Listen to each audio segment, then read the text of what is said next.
É isso aí, pessoal. Sejam bem-vindos ao 14º podcast. Quem diria, né? 14º episódio. Eu sou o Jimmy, tô aqui com o Fábio Ferrari. Olá, tudo bem, pessoal?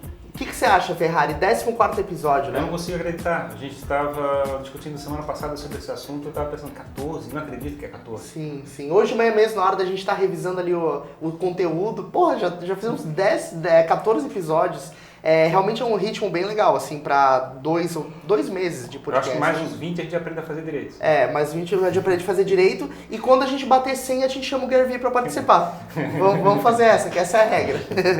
É isso aí, pessoal. Hoje a gente tá aqui com um convidado super especial, o Jailson de Sá, que é publicitário, trabalhou na OGV em São Paulo, no Banco Real por 22 anos, foi diretor executivo da agência House do Grupo Real, do Banco Real, foi empresário, fundou diversas empresas e é responsável, é o editor, é o fundador do portal Acontecendo Aqui, que hoje é uma referência em publicidade no estado, em notícias publicitárias, em inovação. E a gente, não tem nem palavras para agradecer a tua presença, para poder trocar esse papo aí com você hoje. Imagina, é um prazer estar aqui, eu te acompanho desde quando você era criança. Bebê de colo. Você não tinha nem bigode naquela época. Não tinha nem bigode naquela época. Então, é um prazer estar aqui. O Ferrari, eu tive o prazer de assistir uma palestra de vocês há um mês, né? É um empreendedor, é um inspirador, né? Pela trajetória dele. Então, tá aqui e vim aprender um pouco com esses dois aqui. Não, que isso. Vamos embora que o conteúdo vai ser bom, o papo vai ser quente. Bom, a gente tem percebido, né, Jailson, é uma temática que a gente traz aqui para Raise Hands, para o nosso papel como uma nova empresa de comunicação, é essa questão de que o mercado está de cabeça para baixo, assim, né? As coisas estão viradas do avesso no sentido do que era antes, do que estava valendo enquanto metodologia, enquanto tradição. E a gente está propondo uma nova forma de fazer marketing, de fazer publicidade. Você tem uma presença no mercado publicitário muito consistente, tem uma trajetória nesse mercado já de muito tempo. E você acompanhou uma transição, eu queria que você falasse um pouco sobre isso, do offline para o online, né? Esse primeiro baque que a gente teve há talvez uns 10, 15 anos atrás. E agora eu sinto que a gente está vivendo um outro baque dentro desse próprio universo online. Como é que você vivenciou essa transição? Como é que você está enxergando tudo isso? Bom, eu comecei a trabalhar em propaganda em Porto Alegre, numa empresa chamada Standard Propaganda, que alguns anos depois foi comprada pelo grupo Ogilvy, que é um dos maiores do mundo. E eu sou da época do linotipo. Peguei linotipo, peguei clichê de chapa de ferro, que cortava a mão quando você carregava da agência até o Correio do Povo, mão sangrando. Fotolito, né? A área de criação era tudo na base do guache, os layouts eram manchados a tinta. E quando ia para o cliente, depois de 2 dias de trabalho fazendo layout, o cliente dizia, não gostei disso, vinha o atendimento para... E o diretor de arte queria morrer, eram mais 2 dias de guache, aquarela, não sei o que e tal. Então eu peguei essa época... Raiz. Que eu vou dizer que é dinossáurica, né? Pior do que qualquer coisa. Então assim, a propaganda era uma coisa romântica, os publicitários na verdade não tinham estudado publicidade, eram jornalistas na maioria. Então a narrativa, contar histórias, né? O storytelling nasceu 30 anos depois de quando eu comecei na propaganda, era romântico, né? Então eu peguei essa fase toda, depois eu fui para São Paulo, fui trabalhar na Ogilvy em São Paulo, trabalhei 3 anos lá, eu sempre trabalhei na área de mídia, né? E eu tenho calo nesse dedo aqui de tanto fazer plano de mídia na Ogilvy, era tudo no lápis, era tudo, né? Aí fui trabalhar no Banco Real, na área de marketing e comunicação. 3 anos depois que eu estava trabalhando na área bancária, aprendendo a marketing bancário, eu fui dirigir a House, que chamava-se Itapeva Propaganda. Chegamos a ter 40 funcionários, passava 50 milhões de dólares de verba por ano, né, nessa empresa, só do Grupo Real, que era um grupo financeiro e empresarial forte, antes de ser comprado pelo ABN, que depois foi vendido para o Santander. Era uma era de ouro, assim, da Sim, era um negócio de conforto, tranquilo. Tinham 58 bancos trabalhando no Brasil, hoje tem 5. Né? Não nada, Google, os caras nem eram nascidos ainda, enfim. Sim. Aí, o Sergey Brin estava na maternidade, o Larry Page também. Quando chegou em 94, 95, foi o primeiro contato das agências de publicidade com o computador. As primeiras ferramentas eram planilhas, que não era nem Excel, não lembro o nome do que era, E era uma coisa de louco, você olhava aquilo, e para quem estava acostumado a fazer plano de mídia no lápis, você ter que alimentar uma máquina, né? Tinha um login e senha, a tela era preta com letras verdes, o primeiro contato com o computador era isso. Então de lá para hoje, você fazer tudo no iPhone, fazer entrevista, vai para a nuvem, você publica uma coisa aqui em Santa Catarina, um chinês assiste antes de você revisar, quer dizer, essa é um desafio que quem não se preparou, quem não percebeu que o conforto ia terminar, está patinando. Sim, sim. Então, acho que é isso. Legal, né? Legal. Não, e essa visão é muito interessante, né, Jason? Porque, na verdade, o processo de comunicação, ele vem se transformando, ele vem mudando, e parece que as coisas são cada vez mais rápidas, né? Tudo isso que você falou é uma realidade de uma década atrás, e parece que agora, a cada 6 meses, tudo está diferente, né? Acho que essa velocidade também mudou. O tal shelf of life é de semanas, em alguns casos. Né? O Google inventa algoritmo toda hora, né? As outras plataformas também apertam o parafuso aqui, afrouxa ali, o Instagram explode, daí começa a cair. Sim. Então, hoje não tem mais nada que você diga, bom, eu vou postar aqui. Por isso o desafio para quem trabalha com marketing e comunicação, de não deixar dormir a coisa do jeito que era, porque no dia seguinte já não é. Então, assim, a comunicação sempre vai exigir criatividade, boas ideias, a plasticidade, o entendimento do que funciona, a decodificação da mensagem. Esse é o desafio para quem faz comunicação. Isso não muda, né? A tecnologia veio para entregar mais rápido. Eu encontrei na semana passada um criativo de uma grande agência aqui de Santa Catarina, premiado, e estávamos conversando sobre esses desafios. Tem agora uma concorrência do governo do estado para a publicidade do governo, e as agências grandes que têm a competência para competir e ganhar, estão assim, alucinadas, tem prazo pequeno, o edital deu uma sarrafada lá para cima, e como é que vocês estão? Bom, enfim, para resumir, depois de uma conversa sobre esse assunto, eu falei assim, fulano, você foi publicitário em agência e ficou 10, 20 anos ali fazendo seu trabalho sem estudar, sem a preocupação de estudar, não foi? Foi. E agora? Ele falou, agora é um desespero. Agora a gente não sabe como é que faz. Quer dizer, então assim, os publicitários não estão dormindo mais como estavam por causa desse desafio que a tecnologia está trazendo.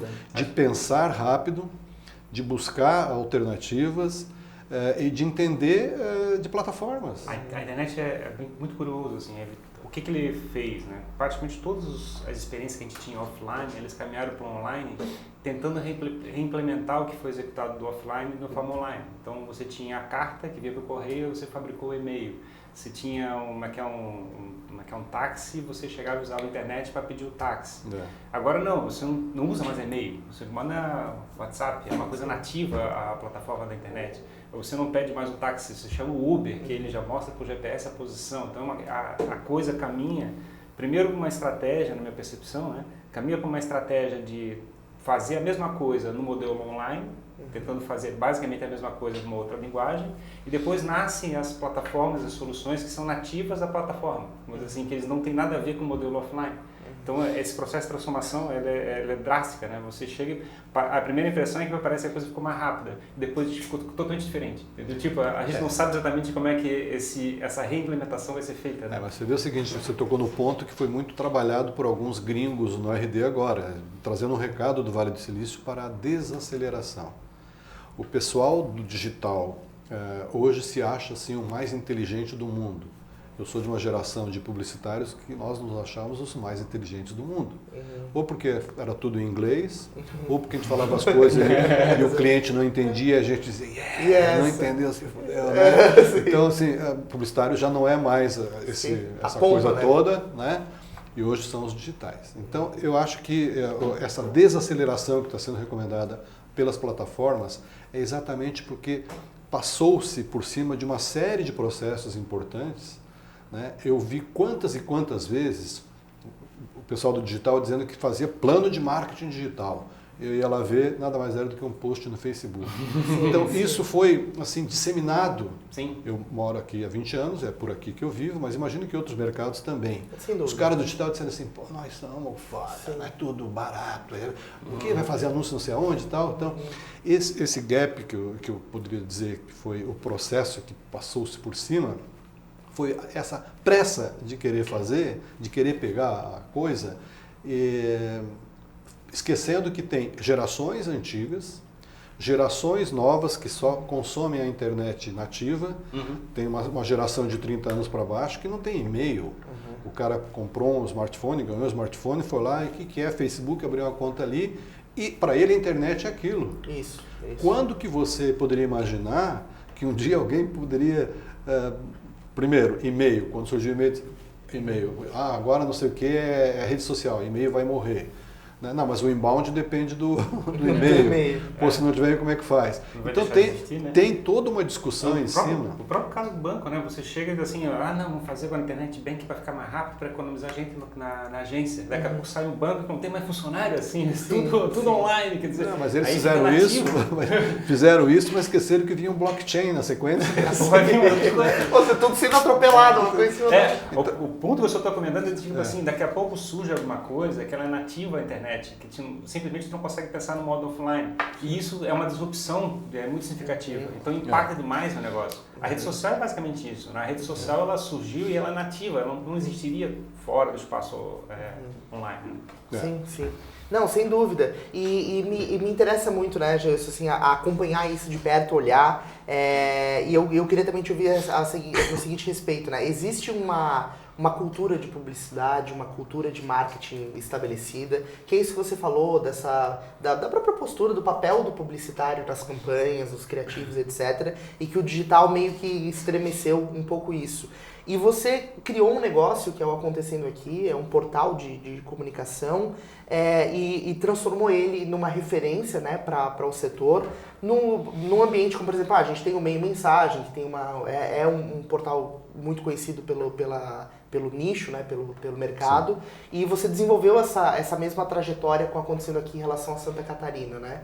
O que te levou a imaginar um portal de comunicação nesse formato e o que você enxergou como desafio de comunicação nessa jornada de conseguir posicionar a relevância do Acontecendo Aqui, né? Diante de outros veículos, de outras mídias? Quando a gente montou Acontecendo Aqui em 2003, Meio Mensagem, o foco dele era papel. Propaganda e marketing era papel, tinha a revista About, né? A própria CP aqui tinha uma revista mensal aqui, então tudo era papel, tudo era impresso. Eu coloquei um negócio na internet por informações, eu morei em São Paulo, quer dizer, hoje você vai para o Vale do Silício, o que vai acontecer daqui a 5 anos já está rodando lá. Sim. Na época, em 2003, São Paulo era tudo lá. Então lá havia uma cultura de internet, havia esse negócio vai chegar, vai se fazer propaganda usando a internet, como assim, por e-mail, como é que era? Embrionário isso. Sim. Aí quando eu montei isso aqui, eu montei também um clube de propaganda e marketing, baseado num clube dos executivos de marketing da ABA, do qual eu sou cofundador há 30 anos. Então, naquela época eu falei, como é que funciona a propaganda aqui em Santa Catarina? Eu ia nos eventos das entidades aqui, tinham 6 pessoas. No auditório da FEComércio, me lembro até hoje, 150 lugares, bonito. 4 pessoas, mais 2 ali, eu, palestrante, debatedor lá, no total estávamos em 10. Assim, esse é o mercado publicitário, né? Caramba, não é possível que essa profissão seja assim. Aí fui conversar, fui conhecer, fui nos veículos, visitei algumas agências e fui compreender como é que era o ecossistema aqui. Então, assim, era basicamente rádio, televisão e outdoor. Não tinha mais nada além disso. Falei, não, nós vamos ter que incrementar uma visão diferente. Aí nós começamos falando só de propaganda e marketing. Uma notícia aqui, outra aqui, a coisa foi de uma maneira assim galopante, porque tinha um mercado adormecido, tinha um mercado carente disso. E os eventos que a gente fazia mensalmente, sempre com palestrante de expressão vindo de São Paulo, tinham o apoio de todos os veículos do estado, outdoor, todas as TVs, rádio, todo mundo chamava o evento mensal. Com isso, o nome do Acontecendo Aqui foi sendo projetado no estado inteiro como o organizador daquilo, você acompanha depois uma entrevista, uma palestra, uma chamada sempre pelo Acontecendo Aqui. Então foi isso que criou uma identidade do ecossistema da comunicação e do marketing naquela época para os canais do Acontecendo Aqui. O primeiro dia que a gente colocou no ar, a gente colocou meia dúzia de notícias, fomos para casa. No dia seguinte, quando abrimos o sistema, não tinha como fazer do outro jeito, tinha que ser no escritório, liga o computador e tal. 4 views. 4 pessoas viram isso. No auditório tinha 6, se 4 viram já tá bom. Pô, tem gente que aí começamos a ir nos eventos, ir na universidade, um trabalho de buscar. E eu tinha uma empresa de marketing cultural aqui, que eu tinha em São Paulo, que eu trouxe para cá. E eu fui visitar todas as empresas de Santa Catarina. Viajei o estado inteiro por meses para conhecer o marketing e a política de ações institucionais, né? Então conheci as grandes empresas do estado inteiro. E ali conseguimos trazer todo o interesse das marcas divulgarem suas ações. Então assim, o trabalho é de formiguinha mesmo, de trabalhar com calma, com paciência, coisa que nos digitais hoje né? Os caras, tudo é muito rápido. Né? Sim. Não, mas legal. E isso também proporcionou para vocês o estabelecimento sólido da marca, da referência. Acho que essa construção sólida também vem desse trabalho de formiguinha, dessa paciência em deixar a coisa maturar, né? Além dessa paciência, porque eu também não tenho muita, mas você tem que ter, você tem que engolir, tem que ficar, né? Tem toda uma estratégia de você dizer o que você quer ser. Né? Eu quero ser o melhor site de Santa Catarina voltado para isso. Eu não quero ser o melhor do Brasil, não quero ser o melhor da região sul, quero ser o melhor de Santa Catarina nisso. Então, dentro disso, você tem uma capilaridade para cobrir, você tem um universo de alcance. Óbvio que hoje, falei do chinês, você está na internet, você não tem nada. De Jaraguá para cima eu não vou. Sim, claro, não tem como, né? Mas a ideia é valorizar as marcas catarinenses. Esse foi o nosso objetivo sempre.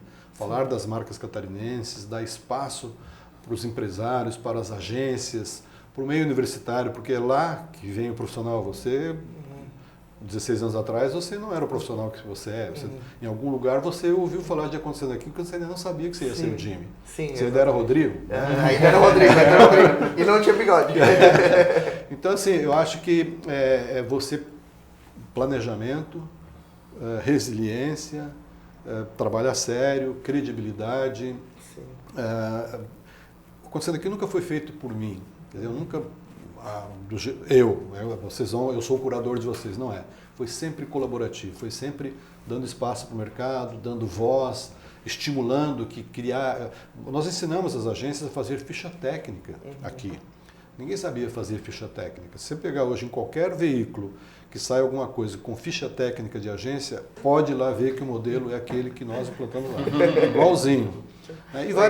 E várias outras coisas que a gente fez contribuindo para o mercado melhorar, para o mercado, inclusive, ser referência. Na medida que eu coloco um trabalho sensacional da tua agência, a dele, opa, a sarrafa é aqui. Então, acho que é necessário que tenha esse tipo de janela, ou para criticar, ou para dar voz, porque se você não tem isso, se não tem uma vitrine, como é que você vai saber, como é que você vai ser julgado? Como é que você vai ser avaliado? Tem que ter um parâmetro, tem que ter um espaço para isso acontecer, né? E nessa ótica até, Ferrari, eu queria que você contextualizasse uma coisa que a gente sempre fala aqui na Raise Hands, que é a questão da cauda longa, das bolhas de mídia. Porque eu acho que isso tem muito a ver com o que está acontecendo aqui. Eu queria... Na nossa percepção, o grande valor do processo de comunicação é o fato de você defender uma audiência. Você ter alguma coisa, um valor sendo entregue no processo de comunicação. A pessoa tem que perceber isso. Já deu para perceber claramente que o teu objetivo era chegar e fazer todo mundo entender como pode crescer com o mercado. Eu acho que é uma coisa muito legal. Se você chegar e ter uma estratégia de ajudar as pessoas a crescerem dentro dessa estratégia. Esse é o valor que a pessoa percebe pelo processo de comunicação e isso faz a audiência funcionar. Tipo, a pessoa fica acessando o site toda vez que isso acontece. O que a gente está percebendo dentro da prática do processo, que o que a internet está habilitando pelo processo de mudança, é que está ficando muito mais fácil você ter o seu espaço para fazer essa entrega de valor através de comunicação. Antes era, digamos, você tinha a Globo, como é que é a RBS, como é que é o jornal, o Estadão, coisa, que era um grupo de mídias grandes que faziam a comunicação porque tinham licença de rádio, tinha aquelas rotativas para poder imprimir o jornal, então eles estavam limitando, tecnicamente era difícil você produzir conteúdo. A internet começou a habilitar isso, então começou a aparecer os portais, como a gente estava discutindo a questão da acontecendo aqui ou em outros casos, E o que está acontecendo é que as próprias redes sociais estão habilitando você a fabricar suas próprias estratégias de conteúdo dentro da estratégia de rede social. Então você vai ter também, não necessariamente um portal, mas digamos um handle do Instagram. Quer dizer, o teu Instagram, você pode gerar conteúdo em cima do teu espaço do Instagram. E com isso, com essa tecnologia implementada, uma cauda longa está sendo formada, né? Você tem, que antes era uma comunicação de massa, que tinha lá um Estadão que tinha que falar de economia, de política e coisa parecida, tudo no meio só. A coisa está começando a espalhar, então daqui a pouco tem o Ricardo Amorim que fala sobre economia, quer dizer, vai localizando, cada um vai botando o seu nicho e vai construindo a sua audiência dentro da sua expertise. Esse é o ponto. Então, tendo uma explosão de diferentes pontos de comunicação. A gente não tem mais um ponto, 2 jornais, coisa parecida. Agora a gente tem milhares de espaços de comunicação. O problema que acontece desse ponto é que tu não consegue mais ser o segundo, né? Tipo, você falar, por exemplo, um cara que é especialista em falar de bacon, que a gente sempre fala de bacon, o cara lá, ser um segundo do nicho de bacon é sempre mais difícil. Ser segundo de um micro nicho. E esse é o ponto, assim, é o que a gente tem visto muito, né, Jailson, essa questão de que a gente está vivendo em bolhas. Então você acompanha influenciadores de fitness, você fica naquela bolha ali no teu Instagram, ou de finanças, ou do que quer que seja. E esse ponto de ser o segundo num segmento é difícil. Se você fala de controles brancos de ar-condicionado, você tem que ser o líder falando disso, né? É difícil ter um segundo, então você consegue se posicionar como líder naquele nicho, como alguém que está produzindo um conteúdo autêntico de valor específico, né? E é caótico, né? Tipo, a gente vê gente que defende veganismo, tem gente que defende carnivorismo, comer carne. Como é que pode? Tem 2 conteúdos totalmente antagônicos e cada um defendendo a sua própria audiência. E tem o seu público e tem, né? E o Acontecendo Aqui, ele tem um posicionamento nesse sentido por ser um portal de nicho da área de comunicação, publicidade, comunicar muito isso. Como você enxerga esse posicionamento? Porque assim, eu vejo muito olhando de fora, eu queria ouvir a tua percepção. Eu acho que o Acontecendo Aqui conseguiu criar a sua própria bolha, assim, de informação. Ele tem o seu próprio nicho de pessoas e que consomem aquele conteúdo. Como você vê? Você vê isso de forma positiva, negativa? Ou você acha que essa bolha precisaria ser ampliada? Qual que é a tua visão nesse sentido? Eu acho que quando você tem um meio de comunicação linear, você tem tudo isso que o Ferrari estava falando, né? Quando você tem um veículo de nicho, quando você tem um público definido, você não diria que é uma bolha, mas você é um catalisador. Sim. Né? Você é um catalisador porque a audiência sabe que você reverbera, a audiência sabe que ali vai, né? Se você trabalhar nesse sentido, você pode dizer que você é uma bolha. Né? Eu não tenho algoritmo nenhum para reter isso, para customizar e tal, não tenho. Quem tem isso é a tecnologia usada por eles. O que eu acho dentro desse capítulo que você está falando, que as empresas, né, as marcas, cada vez mais vão precisar de veículos para levar a sua mensagem. Porque está tão pasteurizada a comunicação digital que os anunciantes já estão percebendo que o anúncio dele no celular tem a mesma cor do concorrente dele, o mesmo lettering, a mesma diagramação. A mesma foto do banco de imagem. Tudo muito igual. Então, cadê a criatividade, cadê a emoção? Isso as pessoas estão passando, não está dando resultado. Aí, no RD agora falaram que o Instagram já está começando a cair. Sim, o Instagram é uma ferramenta sensacional, mas quem é que usa o Instagram? Basicamente as pessoas narcisistas e exibicionistas. O anunciante quer isso. Como é que ele vai vender um produto para a família, para uma criança, uma Ferrari, num esquema desse que morre no dia seguinte, 5 segundos, né? Você faz um post no Twitter, se você fizer outro antes de 15 segundos, mata aquele outro.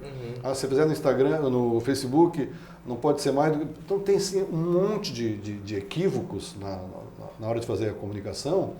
E se você não tiver personalidade, se você não tiver a empatia, né? Se você não entender do teu público, se você não conhecer qual é a dele, não tiver essa troca com ele, você não vai conseguir ser a voz de marca nenhuma. Então assim, você tinha uma televisão, que você reunia todo mundo para ver televisão naquele horário. Né? Hoje, Cada um Às tá no 5 seu... da manhã você já está sabendo o que vai acontecer no Jornal Nacional. sim. E cada um tá no seu E celular. inventaram o Hora 1, né? O Hora 1, eu não sei se a Hora 1 acho até que é antes disso, às 4. Mas cada um tá no seu celular também, consumindo conteúdo também, diferente, né? Também Então, tá caótico. como levar, como vender, como comunicar, Exato. como engajar uma audiência que hoje, abaixo de 30 anos, não tem e-mail, né? Não sabe nem o que é jornal, não vê televisão, é Netflix, é série, não sei o quê. Então. Jogos que vão entrar para valer, e o Spotify e o áudio, de uma maneira geral, está começando a crescer e tal. Então, esse comportamento da audiência, do público mais velho e o público mais novo, ela é uma carroça cheia de abóboras que vai se ajeitando daqui a pouco. Né? Então, o papel eu perguntei para o Marcelo Serpa há 2 anos como ele via a tecnologia entrando forte na comunicação e criando desafios diariamente para o publicitário. E ele, sensacional. Eu falei, mas isso não incomoda, não assusta? De jeito nenhum. Quem faz comunicação tem que ser criativo, tem que ter grandes ideias, tem que estar sempre atrás da grande ideia, porque é isso que vai emocionar, é isso que vai vender, e o publicitário é o profissional mais preparado para fazer isso. A tecnologia só vai entregar mais rápido. A tecnologia só vai dar velocidade nesse assunto. E é aí que a gente tem que aprender. Então hoje você pega publicitários que não estudam durante 20 anos, porque está na área de conforto. É aquele layout, título, texto, logotipo, né? Um anúncio de 30, um outdoor aqui. Quando veio o desafio de você ter que, numa campanha nacional como foi a da Oi, de um ano atrás, eu estava em São Paulo cobrindo, perguntei ao presidente da agência, como é que é hoje fazer um plano de mídia com o Whindersson Nunes, que foi o lançamento lá, nacional da Oi. Ele disse, olha, a gente antes fazia um plano de mídia com 15 veículos, era 3 outdoor, 4 TV, 2 jornais, 3 rádios. Um pacotão. Era isso. Hoje, essa campanha da Oi, nós estamos disparando 845 peças.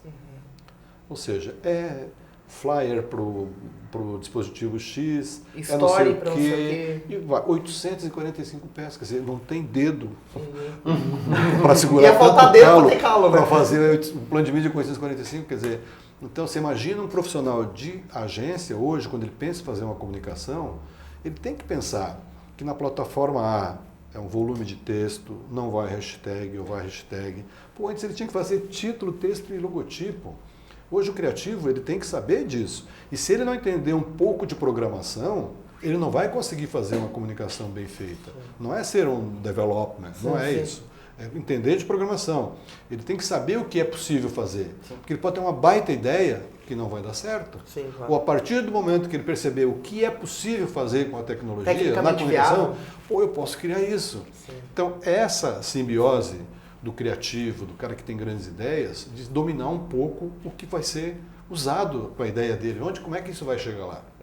Multidisciplinaridade, né? É mais ou menos esse o... A gente fala que para defender a audiência tem que ter 2 basicamente estratégias. É uma estratégia de ou entreter ou ser útil para quem está consumindo conteúdo.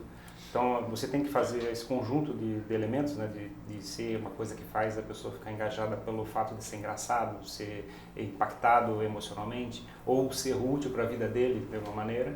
E se isso fizer funcionar, se você conseguir fazer um criativo e conseguir fazer essa transformação na pessoa que está assistindo, você consegue fazer a defesa da audiência. Né? Esse é o elemento que a gente está vendendo sobre o peixe do processo de trabalho. E a visão da bolha, tá? A gente vê isso como positivo. Na verdade, é bom você ter a sua própria bolha. Na verdade, é o que toda marca deveria desejar hoje. Porque num mercado em que a comunicação de massa está afunilando, está deixando de trazer tanto resultado, a bolha é o ambiente perfeito para você ter a tua própria comunidade, para você gerar a tua própria influência. Né? Então isso é positivo. O que a gente tem comentado também sobre esse ponto de vista é que, considerando que realmente estão se posicionando para cada um ter a sua bolha, seu espaço de comunicação, sua rede social ou coisa parecida, é que a coisa que está começando a ficar mais relevante vai ser o processo de transferência de audiências. Né? Você chegar e tipo, tá terminando um programa de televisão, já começa fazer uma chamada do Faustão, que vai aparecer em seguida para chegar e te levar uma audiência de um lugar para o outro. Sim. Então, na realidade, como a gente está falando aqui, a gente tem uma rede social nossa, da Raise Hands, e a gente chega e fala na Acontecendo Aqui. Então a gente quer que Acontecendo Aqui fale um pouquinho sobre o Raise Hands, para ver se a gente traz um pouquinho da audiência da Acontecendo É a troca, Aqui. a troca de audiência. Nesse momento você é a marca buscando uma distribuição do teu conteúdo, que Também, é o que cada vez mais as marcas vão precisar, é distribuição. Isso, Sim. mas também eu Canal quero defender a minha relevante, audiência. Também eu vou querer, as pessoas que eu conseguir trazer para acompanhar o que a gente está executando, eu vou tentar segurar eles dentro das minhas redes sociais. Não necessariamente depender de outros meios de comunicação. Entende? Então existe uma estratégia de a gente chegar e fazer um jogo onde está todo mundo crescendo as audiências. Porque o ponto é que não é a diferença que acontecia, por exemplo, entre o Estadão e a Folha de São Paulo, você ou assinava um ou assinava o outro. Agora não, você ficar consumindo os dois não tem problema, entendeu? Não tem custo a mais, não tem impacto significativo. Então não tem mais necessidade de uma competição direta. E cada um pode ter seu próprio nicho de comunicação e trabalhar todo mundo junto para todo mundo crescer a audiência, um ajudar o outro, né? Sim, sim. Em termos de informação é mais ou menos isso que você falou, mas em termos de comunicação, de publicidade, de venda, ainda o que funciona é você saber como emocionar a pessoa, porque quando você emociona uma pessoa, essa pessoa jamais esquece disso. Sim. Quando você faz um hard sell, quando você faz uma venda direta, objetiva, você pode, se ela estiver naquele momento precisando, ela vai te dar retorno. Mas quando você tem uma ação que emociona, um carinho, algo assim, ela pode não estar precisando, mas fica. Quando você emociona uma pessoa, ela jamais esquece. Então essa é a função de quem faz comunicação, mesmo no digital, mesmo tendo aquele espaço de 6 por 10. Sim, O 6 caracteres. Já foi 140? Um vídeo que hoje as pessoas... Você não pode fazer um vídeo acima de 6 segundos, porque as pessoas, todo mundo hoje está com celular, só você qualquer evento. Faz uma foto como eu faço no RD, que tem 5.000 pessoas ali. Enquanto não chega, tá todo mundo aqui.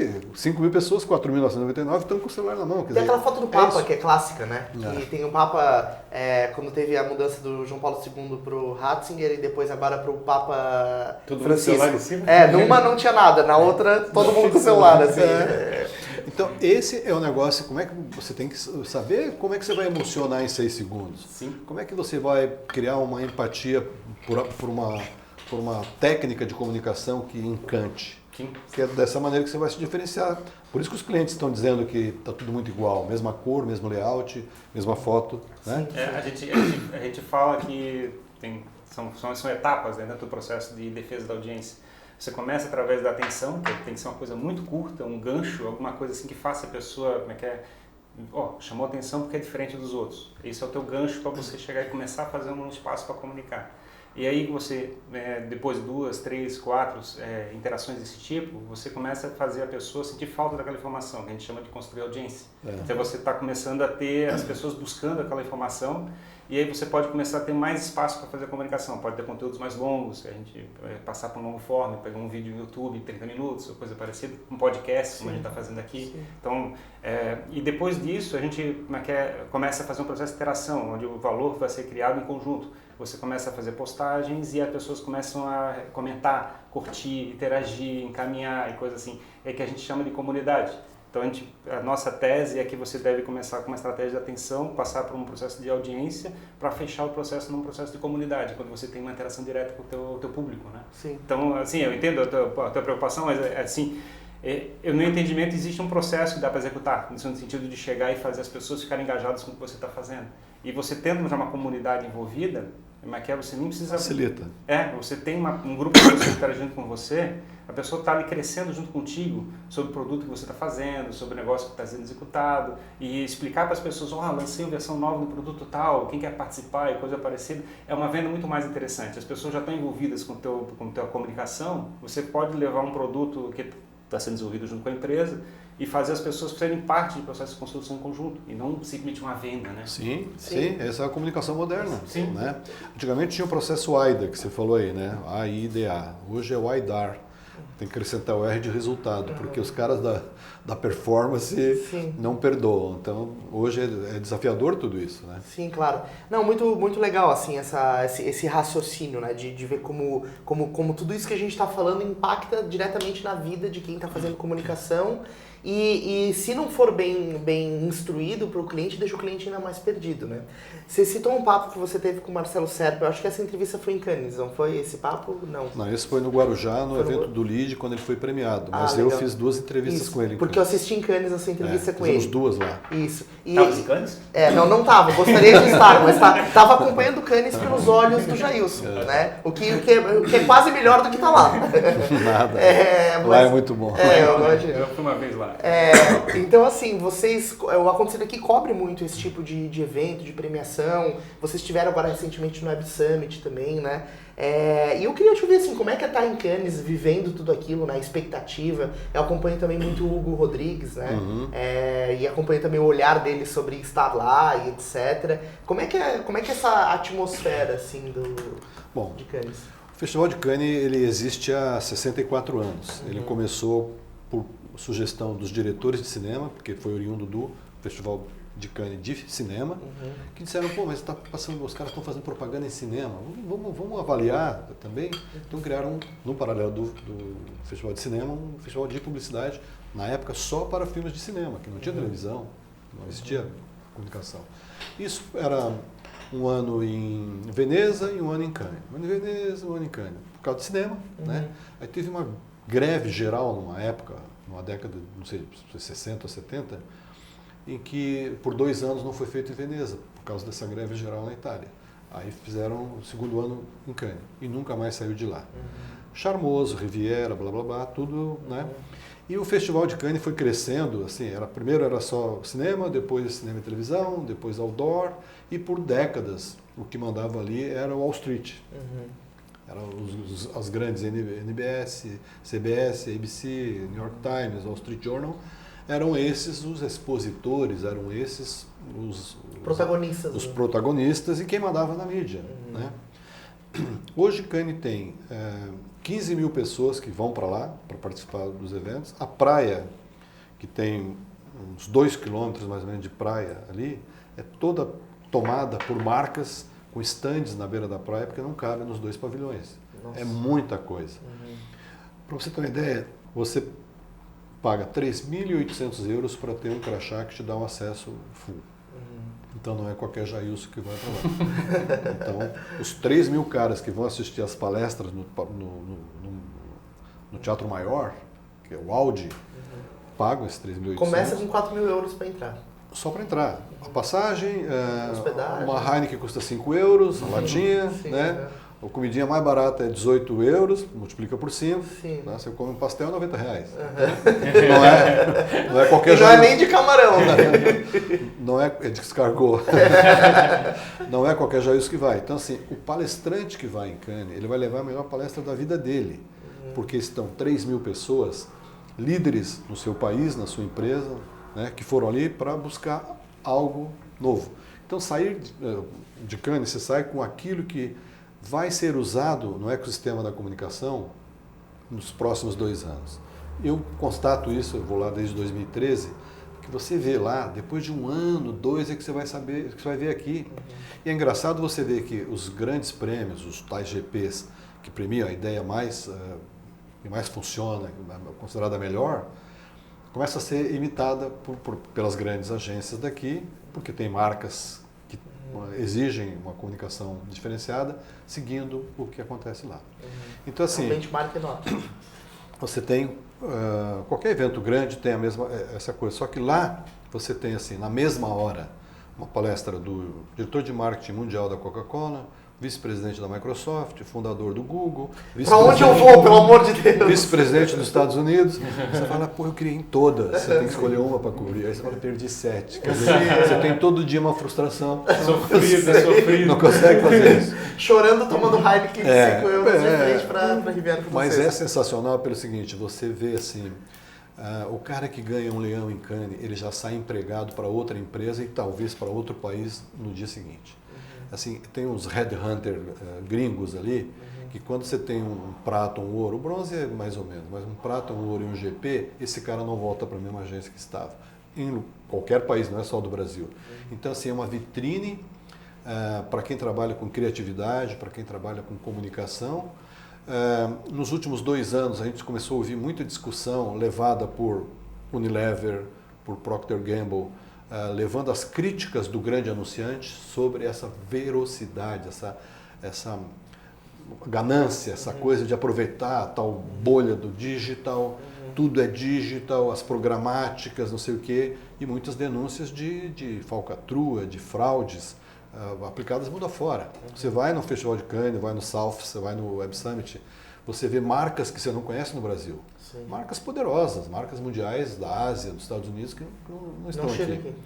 Só que os caras que são internacionais conhecem isso, né?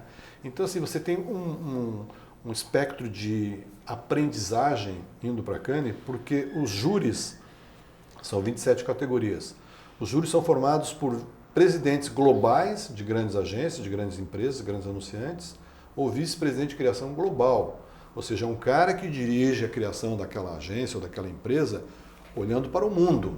O Renato Fernandes, que foi da UMAP, trabalhou com o Marcelo Serpa, meu amigo, ele é de Curitiba, tem um irmão gêmeo chamado o Beto e o Renato. O Renato, ele era diretor de arte na UMAP em São Paulo, foi para a TBWA Chai Today de Los Angeles, como dupla de alguém lá. Hoje o cara é o CFO, é o fodão da criação dessa agência, que tem lá conta da Pepsi, da Gatorade, da Visa, da Renault, por aí fora. Hoje ele é o cara que só cuida de Gatorade no mundo. Ele faz o olhar dele para o produto Gatorade, ele tem que conhecer todos os países. Todas as culturas. Tudo. Então é um negócio assim. E esse cara, estou dando exemplo do Renato, quando esse cara, os caras do nível dele ou acima dele é que vão compor o júri. Então esses caras têm que ter uma visão global de desafios e soluções e julgam o trabalho. Então quando você vê, o cara ganhou um leão em Cannes, na categoria X, na frente de 4 mil concorrentes, porque são 42 mil peças que passam lá por avaliação. Tem 4 mil peças concorrendo. Eu ganhei um grande prêmio, eu tenho o melhor trabalho do mundo. Quanto vale esse cara, a agência e tudo, né? Então, assim, é uma vitrine nesse sentido, é um aprendizado durante 7 dias e o sonho de todo publicitário é ganhar um prêmio em Cannes ou conhecer Cannes. Não tem um publicitário, não tem um aluno de publicidade que não saiba a importância de Cannes na carreira. Então, eu imagino que o cara, quando ele sobe no palco do Palais para receber o prêmio dele, ele se sente um semideus, sei lá. Eu imagino. Ele transcende, né? Sai do corpo. Você vê, a imprensa tem o privilégio de ficar na frente ali, né? Lá em Cannes. Então você vê a emoção do cara. É um troço assim contagiante. Então é necessário para quem trabalha com criatividade, pelo menos uma vez, passar por Cannes. O South, o SXSW também, só que ele é um festival muito mais amplo. Ele é muito mais diversificado. E talvez não tão glamuroso, né? Como não, é mais porra louca mesmo. Então, e o Web Summit, que tem formatos assim, variados, né, de realização de eventos, está sendo o olhar do pessoal de tecnologia de Santa Catarina para trazer o Web Summit para cá. Eu vou dar em primeira mão para você com a informação que eu recebi ontem, não dei nem acontecendo aqui. Exclusiva, informação exclusiva do Bota Vinheta. De que em janeiro vem uma comitiva do Web Summit conhecer Florianópolis, a estrutura que existe aqui, para possivelmente fazer alguma coisa com a marca Web Summit de Florianópolis. Vai ser incrível. Isso é genial. Genial, é incrível. Genial, é incrível. Né? Tudo que a gente puder fazer para isso acontecer, vamos trabalhar junto. Então, assim, corra, porque senão você vai cair da esteira. Que você tem que... É isso aí. Isso é a frase do Eric Santos, da sim, RB. Dá o crédito. Não, mas legal, assim, eu acho que tem um ponto muito de conexão com isso, Joyce, que conecta com a nossa realidade, que tanto no palco de Cannes ou nesses outros eventos, sobem pessoas que estão contando boas histórias ou que foram muito bons em contar boas histórias. E o trabalho da Resilience também é esse, né? A gente se preocupa muito nessa narrativa de construir uma comunicação no digital, de trazer a história da empresa, ou do cara que está querendo construir o brand pessoal, porque a história é o que inspira, o que gera esse apelo emocional que você mencionou e que é tão fundamental para a comunicação vingar, para a comunicação funcionar. E eu também vejo isso muito não acontecendo aqui, com a TV acontecendo aqui, essas conversas que você traz com empreendedores, com líderes, com a galera que faz o mercado acontecer. Isso também é um foco de vocês, de valorizar esse ecossistema mais aqui local e de conhecer isso, né? Eu imagino que isso tem uma importância estratégica bem legal para acontecendo aqui também, né? Nós começamos a fazer há 4 anos o trabalho da TV acontecendo aqui, criamos um canal no YouTube, até por influência da Samba Ads de São Paulo, que é uma plataforma parecida com o YouTube, né, que trabalha vídeos de publicidade, que ele, numa conversa com eles lá em São Paulo, falou, não, mas vocês querem acontecer daqui, a audiência acontecendo aqui, né, comprar uma assinatura de vocês, mas eu sou pequeno, nicho de nicho. Eu falei assim, não, ele tem as contas dele lá, Coca-Cola, Johnny Walker, só conta grande. Eu falei, esses anunciantes têm a melhor mídia do mundo, vão ver anunciando, você não tem ideia como a audiência nichada, como é o teu caso, interessa para essas marcas. Bolha. Porque eles não conseguem entrar nesse nicho a não ser através de você. A cauda longa está destruída na cauda. Quem está na extremidade está sofrendo. Porque ele não vai fazer mais uma estratégia de comunicação de massa porque não está começando a funcionar. Ele vai ter que achar seus O acontecido é que ele entra na cabeça do cara que está ali no nicho e eles não conseguem. Então, assim, na cabeça, a gente entra no banheiro do dono da agência X, Isso. no carro da diretora de marketing da empresa tal. É isso aí. No momento que, no passado, a gente chamava de momento psicográfico da leitura do jornal.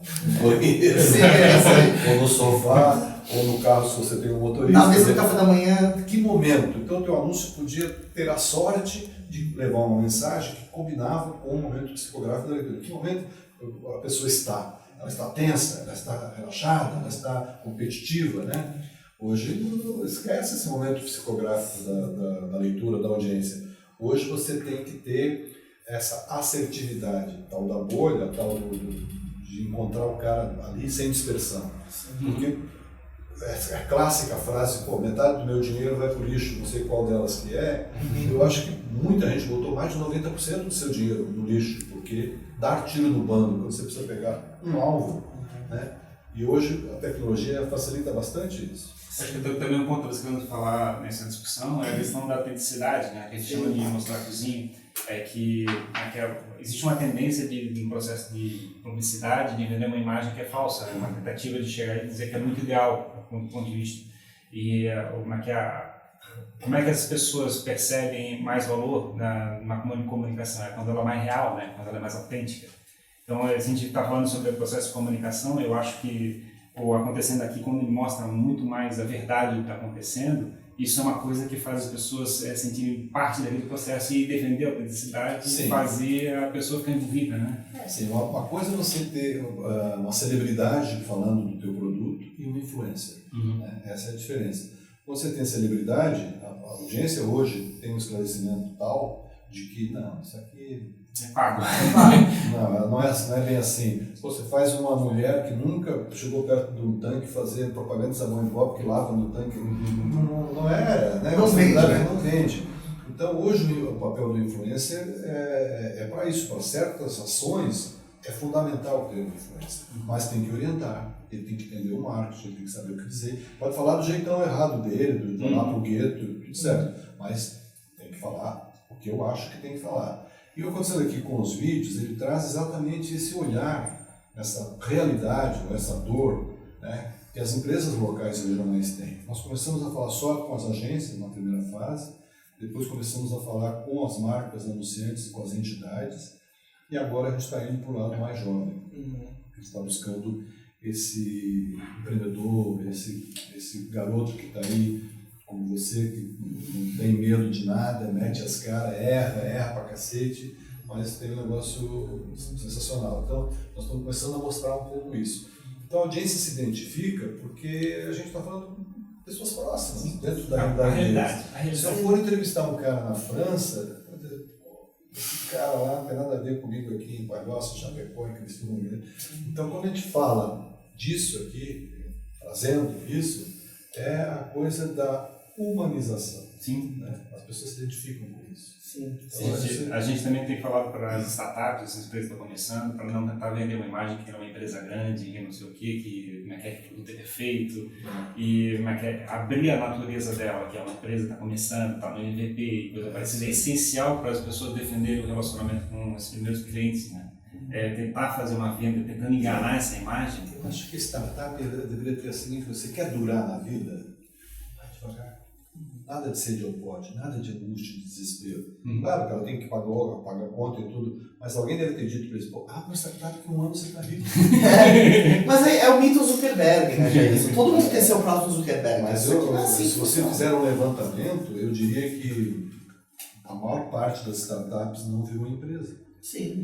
Ou não foi para frente, ou virou um produto de alguém. A taxa de insucesso é muito maior do que... Eu acho que tem que ter para o jovem essa orientação. A universidade não ensina isso. Não. É a rua. São os forros, né? Sim. As acates, né? Isso só se aprende apanhando, Esses Jair. laboratórios possibilitam isso. Você achar que tem um modelo pronto, você vai chegar ali e vai pilotar, não, vou pegar uma Williams e vou ganhar o campeonato mundial de Fórmula 1. Sim. Vou ser o novo Facebook aqui. Quanto Hamilton já rodou de kart, né? E tá aquela coisa, né? Como é que é? O cara vê as pingas que eu tomo, mas não tomo que eu levo. É isso aí. Não, mas legal, assim, e a narrativa caminhando cada vez mais para trazer o cliente para a conversa, para envolver as pessoas, e é o que a gente está defendendo também, né?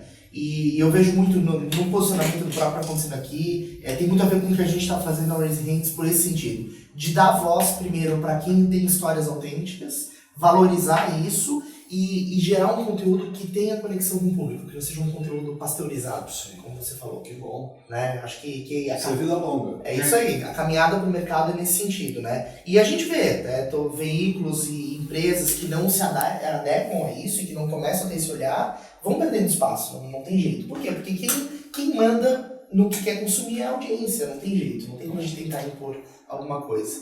Mas é isso aí, acho que a gente teve um papo bem legal, gostei bastante da conversa. Obrigado novamente, né, Jesus, por estar aqui com a gente. A gente tem um meetup que está chegando aí no próximo dia 21. Tem muito mais coisa pra gente falar, muito mais. E só vai saber quem for no meetup, né? Esse é o ponto. Então, a continuação desse episódio do podcast continua no meetup no dia 21. A gente convidou alguns jornalistas para participar também do evento, né? E a gente, como é que é esse processo de comunicação e como é que o jornalismo e como é que as notícias, como é que o processo de comunicação está sendo mudado.